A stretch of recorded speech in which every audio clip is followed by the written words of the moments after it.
Hi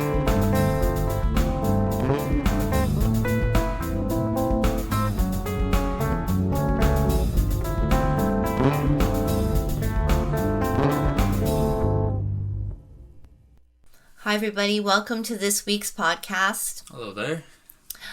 And we are so sorry it took so long to put this one out, but this is part 2 of our subscriber requested cases, and is another missing persons case. So today we are going to chat about Mekayla Bali, who was 16 years old when she went missing in 2016. Mekayla Margaret Kim Nybergall was born July 2nd, 1999 in Regina, Saskatchewan, to mother Paula Marie Bali. Her mother was a consultant for the Ministry of Community and Social Services, and her father was not very well known and was never an active participant in her life. And 7 months before Mekayla's disappearance, her last name was changed to Bali. Mekayla grew up in Yorkton with her mother, Paula, her aunt, grandmother, Margaret, along with 2 younger siblings. She enjoyed playing piano and violin with her family. Bali disappeared at the age of 16 from her hometown of Yorkton, Saskatchewan, on April 12, 2016. At the time of her disappearance, she was 5'6", 123 pounds. Her hair is naturally red, but she had recently dyed it blonde, and she had blue eyes and fair skin. Mekayla was in 11th grade. She was known to be a shy, popular, caring, and quiet girl who loved participating in her drama club. Paula had mentioned that Mekayla had been bullied about her acne, but she was never prone to running away. Paula also mentioned that Mekayla was not engaged in dangerous or risky behaviors. There were not any mental health issues that she was aware of, nor substance abuse. She was a real homebody. She had been invited to many sleepovers, but would never really want to spend the night, as she would miss being home so much. I remember having that feeling till I got older, but yeah, I think we've all kind of been there where we've gone to a sleepover and we're like, Mom, come pick me up. Yeah. Yeah. Yeah, if you just don't, I don't know. Especially when you're young, too. Home is, like, really your comfort zone. Yeah, like until you're older. But, I mean, she sounded like a wonderful person. I feel like when we were doing research for the case, I was thinking, there's, 16 is 16. Not to say all 16-year-olds are totally wild, but, your parents only know so much about what you're actually doing. But I can say all in all, she sounded like a wonderful young lady. Yeah, sounded pretty pleasant, probably a good student. So she did have a very tight-knit, small group of friends. She dreamed one day of becoming a teacher or a vet. She loved children and animals and enjoyed taking care of others. Her family were confident that she would achieve her goals in life. Yeah, so no red flags there, at least from the friends and the family's point of view. Didn't seem like she was a trouble child, really. No. So her best friends, Shelby and Oksana, also an ex-boyfriend, had received texts from Mekayla the night before saying that she was upset about something and needed help. Now let's talk about her disappearance. So at 6:41 a.m. on April 12th, Mekayla once again texted her friend asking for a ride to the TD Bank. Since the bank was not open, her friend refused to give her a ride. Later that morning, Mekayla and her mother Paula spent time together doing makeup and having breakfast before they went to school and work. Mekayla's grandmother drove them each day, and nothing unusual was noted that morning by her mother or her grandmother.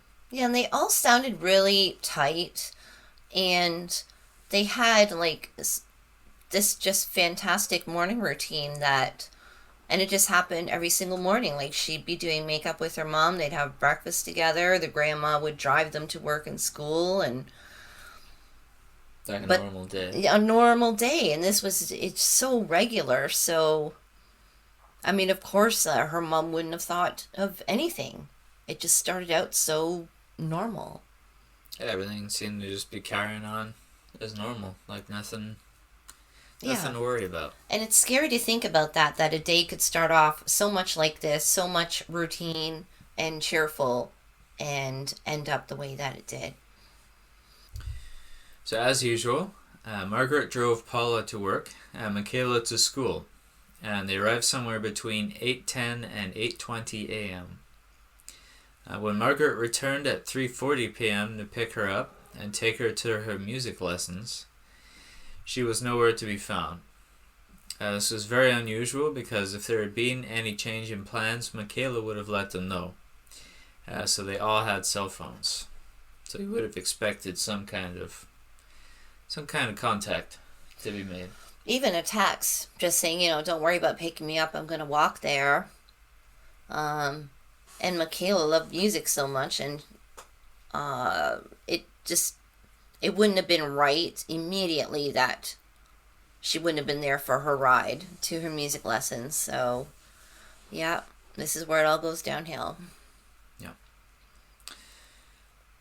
So Margaret went into the school to look for her, asking her friends if they'd seen her. They told her that they'd not spoken to her in the afternoon, and she had left the school before noon that day. So Margaret also talked to Mekayla's teachers. They mentioned that she had not attended any of her classes that day. So Margaret panicked, and straight away she went to Paula's office to let her know that Mekayla was missing. Paula did not get upset right away and wanted to give Mekayla the benefit of the doubt. Yeah, she had mentioned, she said, she could have just been maybe in the school still talking to her friends. I guess she was just trying to give her just a moment, just to contact them. So I can see that. Yeah, there's not always necessarily a reason to panic immediately. Yeah, also, Paula was thinking that maybe her daughter just had walked to the music lesson. Although she found unusual that she wouldn't have let them know, that was another assumption that she was making at the time. Yeah. So Margaret and Paula drove back to Mekayla's school and they searched top to bottom, even in cars and buses. Once they were convinced that she was not there, they drove over to Mekayla's music class, where she was supposed to be at the time. And she wasn't there either. So Mekayla had been practicing violin for a recital that was coming up soon. She was overly excited for the event. So it's very strange that she would miss her music class. Exactly, and that recital was coming up very shortly, so she was hardcore practicing, so that's what made it even worse. Yeah, I know the feeling too, especially if you're excited about playing music.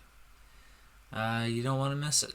Yeah. Usually, no matter what's going on. And she had a real knack for it too and really loved it, so yeah, I think the panic would start to set in there. For sure. Yeah, definitely. I know if I was in that position and that was my daughter who was not where she should be, I think you'd be panicking, but then you'd be angry, hey, where is she? Who's she with? Kind of thing, it's terrifying to think about. So the worst part of it all was that Mekayla wasn't answering her phone, which I'm sure, like most teenagers for the past little while, have usually got their phone in their hands the majority of the day. Yeah, and she was into social media and everything else too. And if she had the phone, she probably would have answered it. I don't know. This is where it all gets so strange. Well, they're so tight-knit, you wouldn't expect that she wouldn't answer the phone to them. Unless she had something to hide or she didn't have her phone, yeah. Paula and Margaret rushed back home. Paula had stashed away quite a considerable sum of cash in their home for emergencies, and Mekayla knew about it. She thought that if Mekayla were running away, she would probably take that money with her. The money was not touched, and everything else seemed to be in place at home. Yeah, and Mekayla knew about that money, and actually her mom let her use the money as needed, so it wasn't like it was a big secret that Mekayla found out. It was, Mekayla knew the money was there, so that was sort of the next thing that Paula thought was, okay, let's see if that money's gone. If the money's gone, then she took it, and we'll go from there, but... Mekayla's makeup, her cell phone charger, and other important possessions were left behind. At 8 p.m. that evening, Paula called the police and reported her daughter missing. And on April 13th, the very next day, police went to Sacred Heart High School to talk to anyone who knew Mekayla. The police were especially interested in the information gathered from her two best friends, Oksana and Shelby.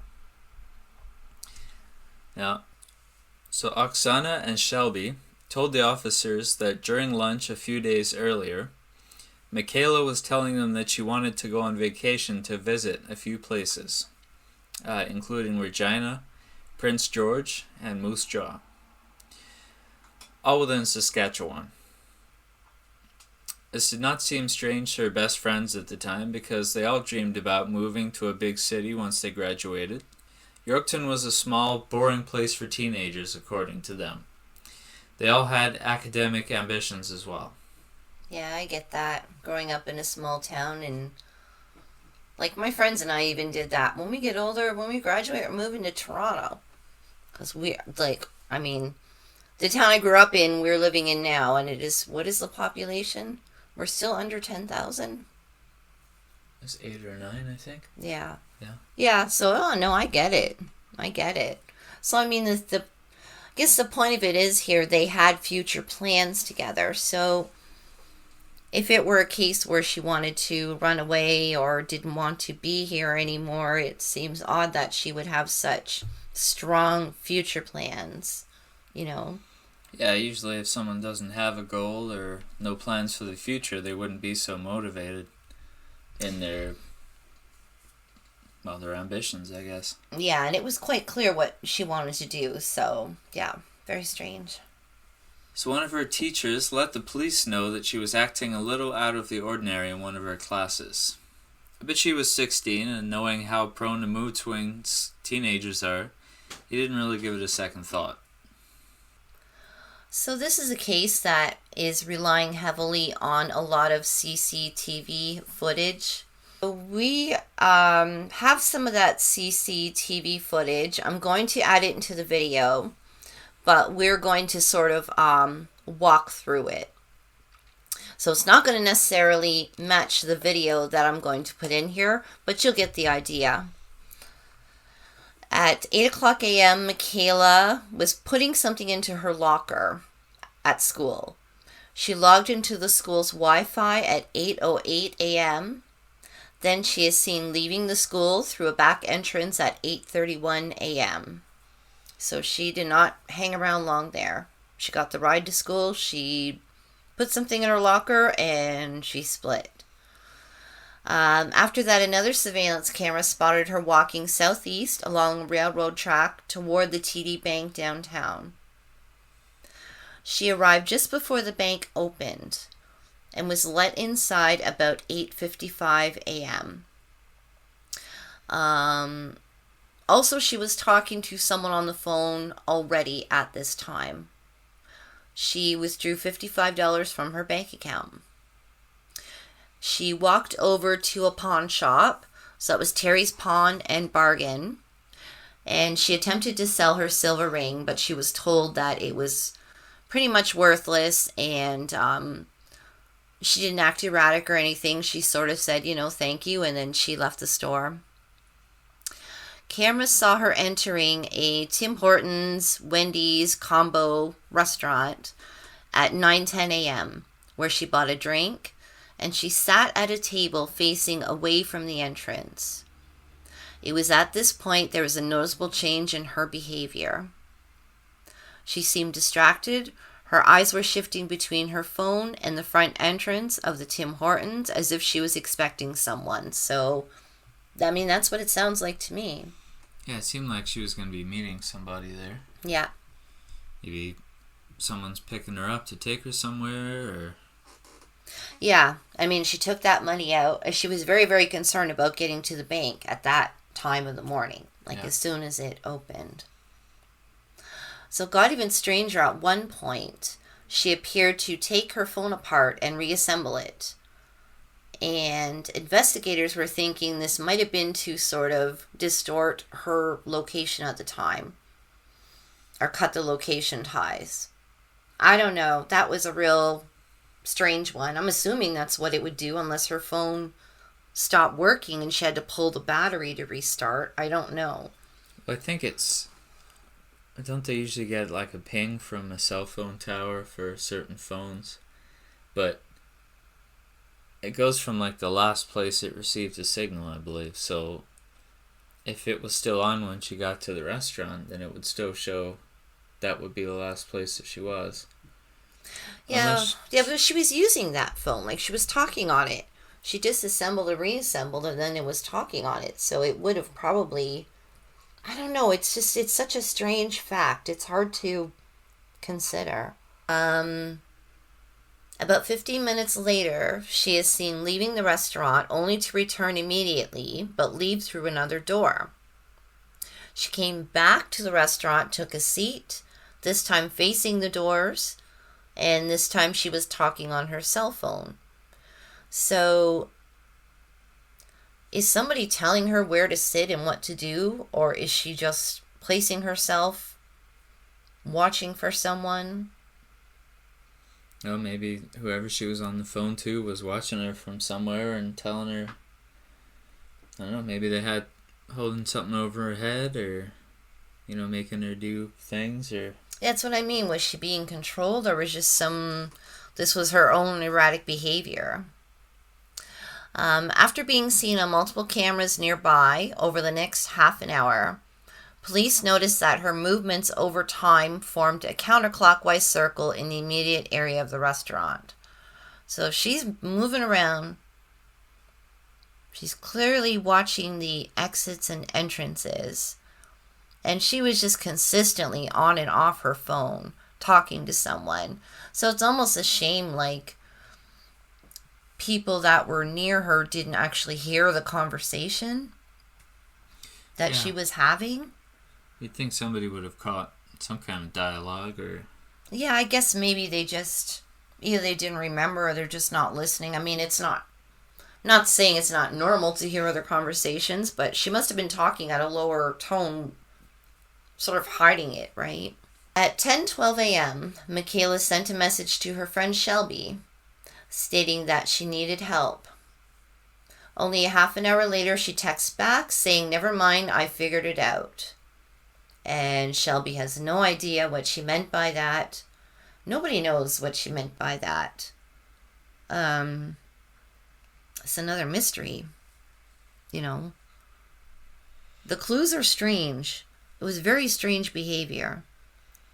Yeah, and it seemed a couple times that she asked for help, but then either didn't follow through or like that she said, just never mind.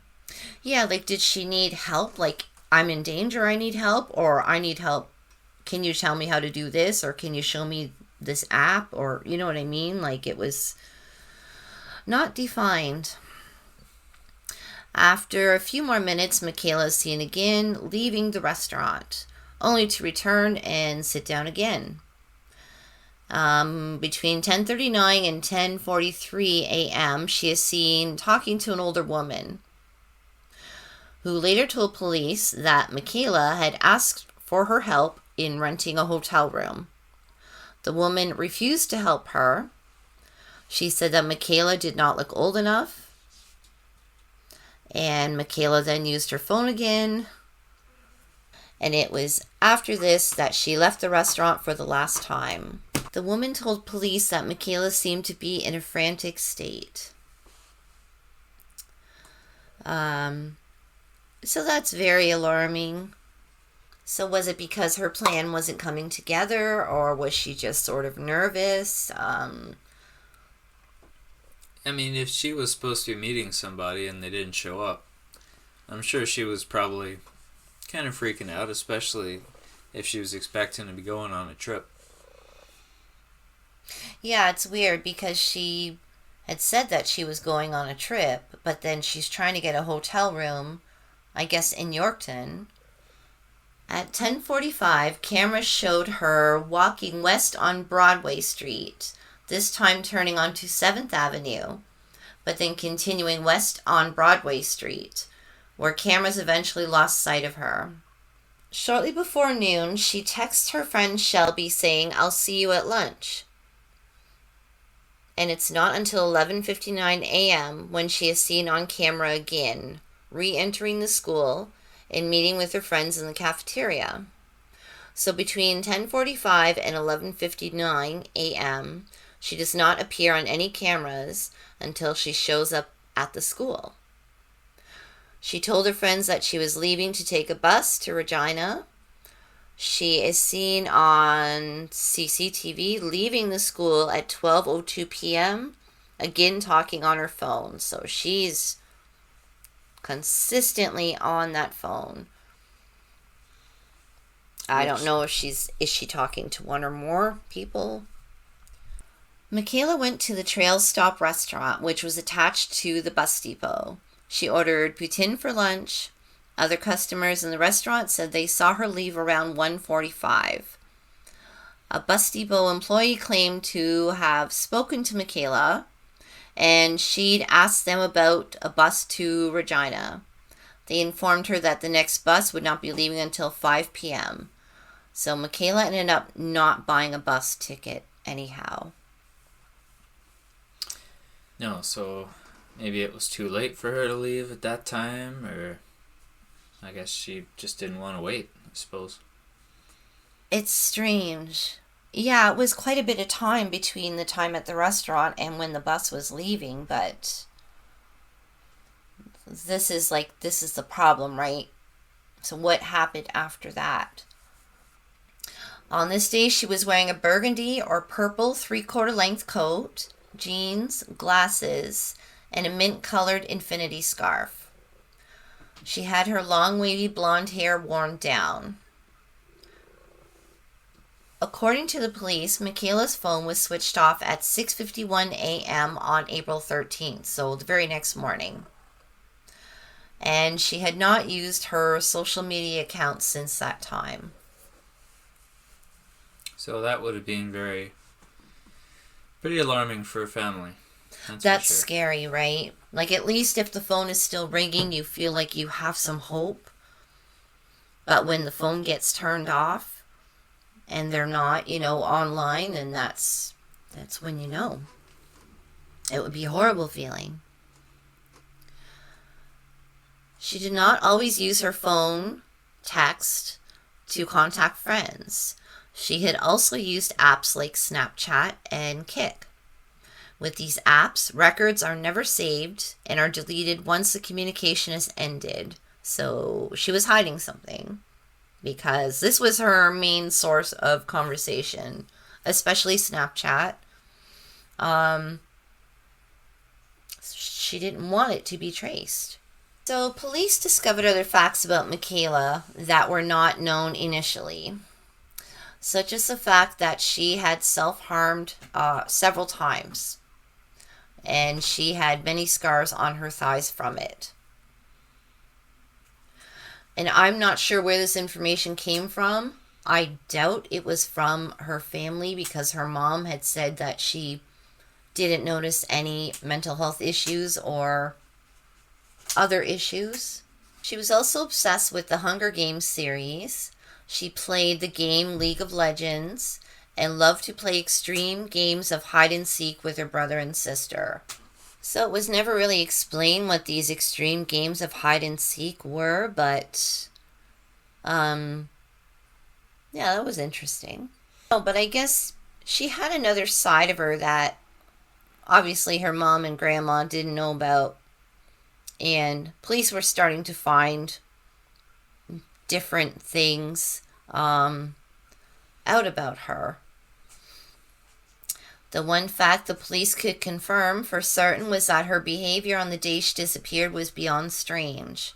It was clear that she was planning to escape by herself, with someone else, or was in harm's way. So that's according to the police at that moment anyhow. And I can see that. It does seem like she's trying to run away, but there's a guy, maybe. Yeah, I mean, that's more likely a teenager, right? So. Yeah, I mean, there's a small chance that she just decided she just wanted to go. But it's fairly rare for someone just to take off like that on their own. Yeah, especially if they weren't really prone to doing that in the first place. And I was just thinking back to the amount of money that she had on her, too. $55 is definitely not going to get you very far. So I'm thinking that somebody was taking care of the money part of it. Yeah, sounds like it. She probably just had to get herself somewhere to meet someone, I'm thinking. And then this, it's happened before where they just get lured by these men or women that'll say, we'll take care of you, we're working, you just be with us, and I could see that being tempting to a small town 16-year-old girl. Yeah. It's just like it's a common thing that happens. But maybe the $55 was for like gas money or something. Gas or bus or whatever, right? Yeah. She decided to get herself somewhere. Because of the secretive apps she was using to communicate, the police had no way of knowing exactly who she had been talking to. It took them 10 months to get permission to access her social media accounts. And even then, they found no communication beyond the time of her disappearance. So everything just stopped for her. Yeah, there's just no leads to follow, so to speak, around the time of where she might be. And I think as much as her family loved and missed her, I think even if she did take off on her own, if she were still around, I think her mom and her grandma would have just wanted a phone call just saying, yes, I ran away from home, but I have to do this for myself. I have to try this, just to check in to them, to let them know that's in fact what happened. I think anything would have been great at the time, but just nothing. Like her mom said, she would have been upset had she contacted them and said, I'm moving on with life, because she was just 16 years old. But also, like I said, anything would have been great. Any kind of communication, but there was nothing. Yeah. During the rest of 2016 and 2017, tips had come pouring in with claims of spotting Mekayla in various parts of the country, including Vancouver, parts of Alberta, etc. Sadly, these tips did not lead to a conclusion. There was actually a fella who contacted the RCMP, and he was in Alberta, I think northern Alberta. And he said that he actually talked to her at a bar. It was a bar restaurant.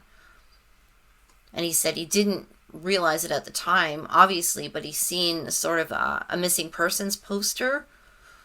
And he said that was who I was talking to last night. But again, nothing really came out of it. Although he swears that it's her. He swears that it's her. You would think someone else would see her there too. Yeah, well, there was tips that came in from Alberta as well. Various tips, actually. But nothing was leading to anything. Like, I could say, I seen her on the street here in Penetang, and then the police come and look, well, okay, where'd she go, Yeah. I seen her walking down the street, well, okay. Yeah. Nothing conclusive.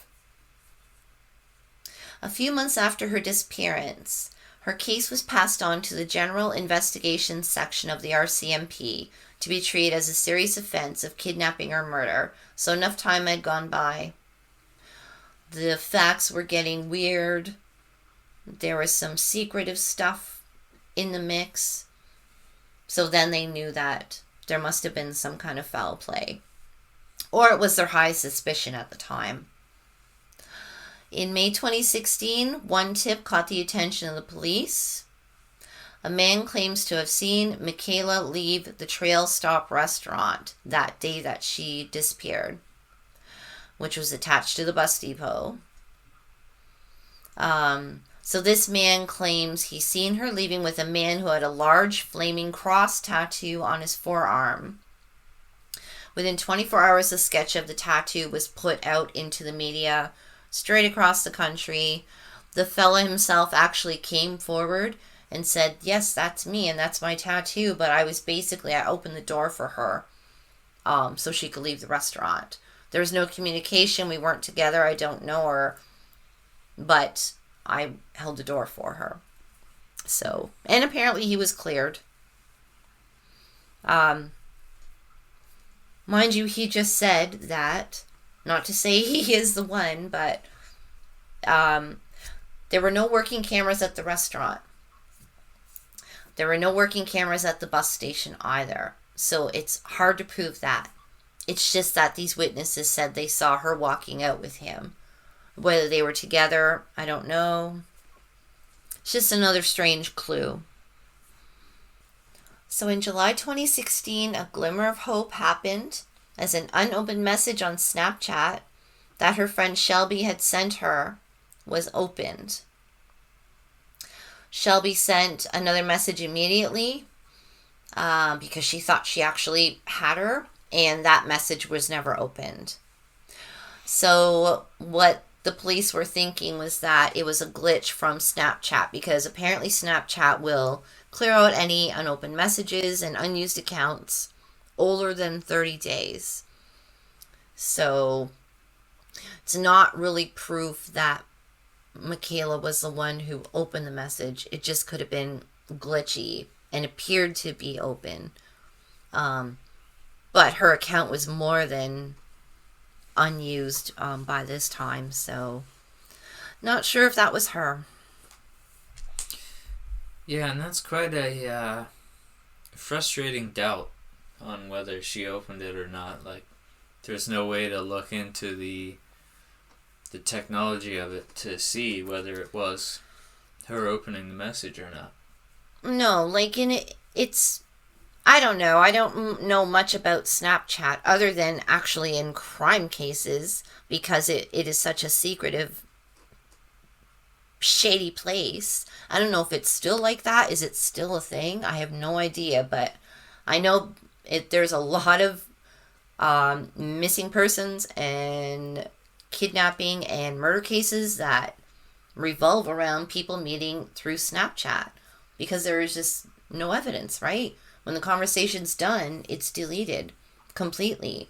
So why an app like that exists, I don't know. Everybody's entitled to their privacy, but why is it always something like crap like this has to come out of that? Mekayla also had multiple Instagram accounts, which was very, very strange because two of the accounts had the same photographs posted on them, almost mirror images of each other. Another account had a ton of followers on it, but no posts at all, almost as if the photographs were deleted. The bio of the account had her name on it, where she lived, and also the word goodbye on it. Very concerning. Yeah, so because it had so many followers on it, the police were considering that that was her original account, and that she may have deleted, or somebody went in there and deleted the photographs. But just seeing the word goodbye sort of led the police to believe that she did in fact leave on her own, and she was just sort of saying, see ya. Police checked all the hotels in Yorkton area, but found no sign that Mekayla had checked in anywhere. So she did ask the woman at the Tim Hortons Wendy's for help in renting a hotel room. Maybe somebody helped her get a hotel room. For some reason, the police only searched Yorkton hotels, even though she told her friend she was going to Regina. So for some reason, they didn't look outside of Yorkton. I guess because the woman had said Mekayla asked for help in getting the hotel room. They assumed it was in Yorkton. There was nothing found, but why they didn't look in Regina is odd. Yeah, although if they confirmed that she didn't get on any of the buses, then it is quite possible that maybe she did get picked up and they made their way to Regina, and maybe they're in a hotel there. I mean, yeah, she could have. I mean, maybe she did get to Regina. Maybe she caught a ride with someone. She didn't buy the bus ticket. She didn't buy the bus ticket, and that's, I mean, she had her heart set on going there. I don't know, because it seemed as though when she was in the restaurant, she was waiting for somebody. But then she told her friend she was leaving on her own. She was probably hiding, like either she was leaving on her own or she was taking off with someone who was an undesirable choice. Maybe it was an older man. The police were starting to lose their grip at this point, and more strange theories started to arise. Did she find her father? And was she going to Regina to visit or live with him? She expressed to her friends that she'd hope one day to meet him. Months into the investigation, a man named Rick Bright contacted the police and said that he was her father and she was not with him. The police obtained a search warrant and they tested his home for traces of her DNA in case he was hiding her there. Nothing was found, but Rick actually continues to stay active in the search for her, and he keeps a Facebook group activated to this day dedicated to solving her case. So that's a strange twist. The father's in the picture, but he's doing the right thing now. In February 2016, just before her disappearance, a bouquet of flowers was delivered to her drama class. Mekayla did not tell her friends who they were from, but she knew who they were from. Eventually, police did track down the boy who sent them to her, and he was ruled out as a suspect. So just a case of puppy love around Valentine's Day. Mekayla once mentioned to her best friends a boy from South Carolina that she had been talking to named Christopher.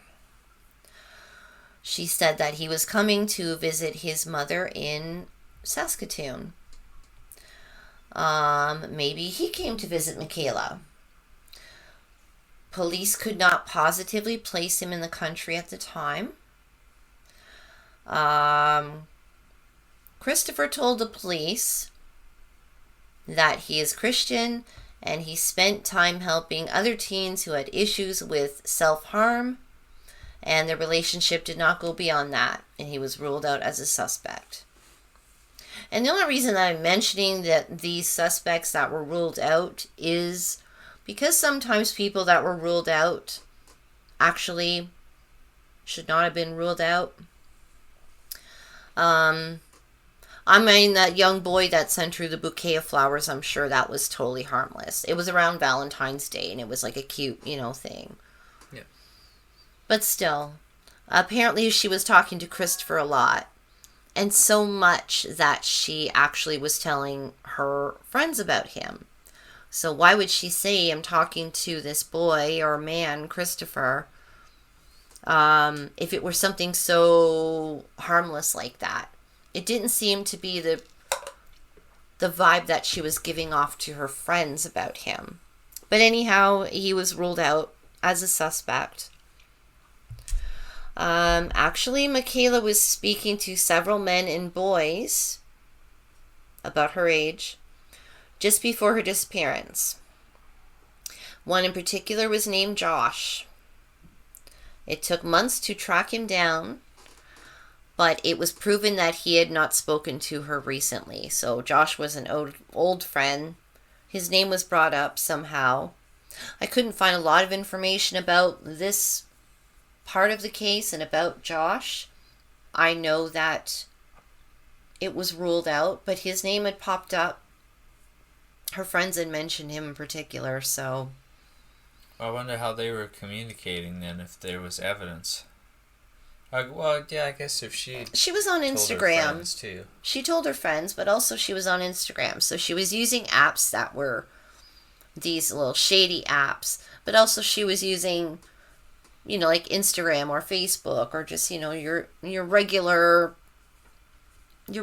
apps where it's not shady, everything's above board. So I'm assuming that if they're old friends, that's how they were communicating. And she told her friends all of these things. So the friends are kind of telling the police, and the police are sort of, I'm assuming they're taking the clues and they're really looking hard into it, but I think the friends are kind of saying, this guy and that guy, and, I don't know if the police are doing the right thing here. Not sure. It's good that they passed it on to that department in the RCMP, because that escalates it to a serious situation. But still, like, how much are they really looking into these boys? Because it seems to me like the boys said, well, I haven't talked to her, and the police are like, okay, you haven't talked to her. Yeah, just leave it at that. Don't even investigate. Yeah, I don't know if that's the case, because I tend to get like that with cases like this where I'm like, hey, police, what are you not doing? Like, and I'm not coming off as, like I said before, I've said this in a million videos, I don't have a thing against police. We just find that they can be a little lax in their work. I hope the police are actually truly doing the right thing with this one. The police tried very hard, apparently, to contact everyone that Mekayla was speaking to on the apps, on Snapchat, on Instagram. Of course, it's hard with Snapchat and the other apps that erase everything. Everyone they spoke to, they said they had cleared. So, just a big fat nothing right now. Yeah. And that's what led to maybe the next thought that maybe she did move on. Maybe she did want a new life. And she just went. Whether she ran away with a man or just herself, maybe she is living a happy and peaceful life right now. It's very possible. Maybe she was just able to get herself a new identity and move on and be who she wanted to be. Which is an odd thing to think about at 16. Well, maybe not. Her family seemed pretty good, but maybe she was just one of those people that just... There are people out there that just have to hit the road. They just got to do their thing. In general, being a teenager anyway is hard. It sucks. But put yourself in a bad, parental situation or... it just makes it so much worse. So who knows? But maybe she did. Maybe she is out there and she's just sort of living the life. Maybe she just figured out early on in life that where she was and who she was with is not what she wanted. Some people think that she might have taken her life. Apparently she was feeling lonely and upset. She posted on Instagram and she had told some people that she was very, very lonely. Like I mentioned, she talked to a number of boys and men online, and she even posted one time, like, I don't want pictures of you. I don't want to see you without clothes on. I just want friends. I'm lonely. And that was an actual post. And if I can find that post, I will show you. But that was a legitimate post and one of her last ones that she made. I hope this is not the case. Like I said earlier about those future plans, usually that's not something that you would do if you're feeling hopeless and, you're really down on yourself and down on your life, just hating it. You're not going to be doing that. Like, when I grow up, I want to be this. And my friends and I are going to move to Regina, or we're going to move to Toronto. You just don't think beyond this wall. Yeah. So whatever's getting you down that bad usually has a pretty good hold on you. It puts a blocker. So yeah. You're not usually looking toward the future too hard. So did she? I hope not.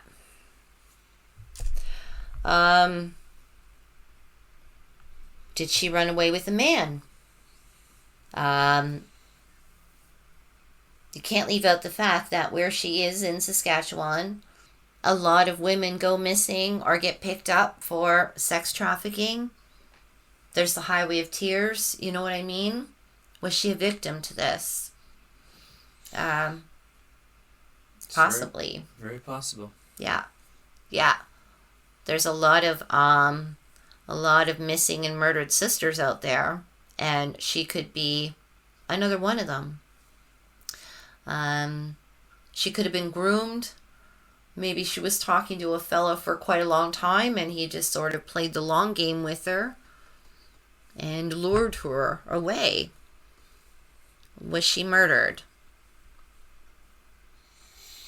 Well, maybe if she was traveling a certain part of the journey, hitchhiking or something, maybe she got picked up. Who knows? We've talked about hitchhiking before. There might have been a point in time where it was considered fairly safe. If she was making her way, like she expressed an interest in seeing more of the western provinces. She talked about Alberta and BC and whatnot. So if she was making her way that way on her own, or she had a way to go there, maybe she left. It's just a bad part of the country to be hitchhiking or trying to catch rides in as a young woman. That's just the way it is. And it sucks and it's sad. And it's a bad part of our history, and it still happens. I have a strong feeling about that. I don't know if she is still around, but I have a sick, sinking feeling that's what happened. Her friend Shelby admitted to seeing Mekayla with 2 phones just before she disappeared. So, where'd she get the other phone from? Yeah, where did the other phone come from? Did this man or woman she was talking to buy it for her? Did she buy it? Who was she talking to on it? Why did she have 2 phones? Did her parents know? Doubt it. I feel like if she was going to the extent of having 2 phones and also speaking the majority of the time through Snapchat, her mom had no idea. Just no idea what was happening. And that's why I feel like, unless her mom and grandma were not really that approachable, she was suffering. And it's so important to keep the dialogue open, because then things like this happen. Not where you're invading their privacy, but I mean, you got to give them a little bit of space. And then you also got to say, but you can tell me anything. And really mean it. Like, don't get mad. Because her mom had no idea. As far as her mom and grandma, no disrespect, were concerned, everything was perfect. And, yeah, it's sad to think that maybe she just couldn't approach her family about something. I don't know. Police also noted that her bank account had not been used since then. She didn't have a passport with her, so it's not possible that she left the country. In 2022, the reward money attached to the case was upped from $25,000 to $100,000. And to this day, over 600 tips have come forward, but no positive leads. So, and that's considering what happened? Yeah, there's so many cases where there's hardly any tips or leads at all. And sometimes things can be found, and then you get a case like this where there's so many tips, but nothing bears fruit. No, and it's kind of like you wonder if they sort of look back, the police look back and say, well, you know what, we should probably look at that guy again, because that was a little, like I said, people can get cleared, but it doesn't mean they're clear, Some people can find ways around things, especially ones that do this professionally. Traffickers, serial killer. Yeah, they got their ways around everything. Yeah, they know what to do, right? Not to say they're a step above the law or smarter than the law, but they just know what they're doing. I guess to conclude, I'm hoping that she's still out there living. That's why there's got to be somebody else behind it. She left so many things behind, including makeup, which she loved, her acne medication, which she would have definitely, that would have been something she would have definitely had with her. Her cell phone charger. If you're going away for a while, unless there was, someone, a man or woman said, whatever, I'll buy you what you need. Probably get a new phone. New phone, I'll get you, we'll get you the best of the best. We'll take care of your skin. We're going to live this life. Like, who knows, right? Yeah. It's just such a sketchy area. Very unsafe. And, hopefully we'll find out.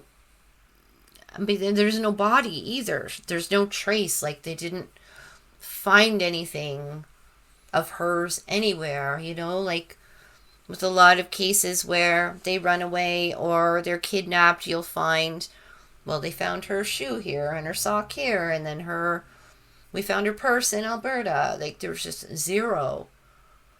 Yeah, so there's no DNA evidence or anything to prove anything. There's nothing. That's why it's so confusing, right? That's why it almost seems like it's a plan that she pulled off. She wanted to leave and she did it, like a clean break, and it's done. Yeah.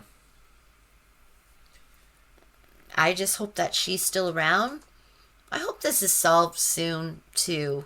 Something missing here. There's some pieces that are missing. I'm pretty upset about Snapchat. It's another one of those things that is invented with good intentions and ends up being used for evil, of course. We've just talking about that. It's sad. It's very, very sad. So that is the case of Mekayla, Bali. I'm going to put some phone numbers maybe up here. I will put some in the description. A few hotlines. There's going to be some information about the case itself. If anybody else out there is needing help or is struggling, I'm going to see what I can find for resources and list them in the description. And let's just hope and pray that this gets solved someday and that she is still on this earth. So thank you very much for watching. Thank you, and guys. we will see you in the next one. Bye, guys.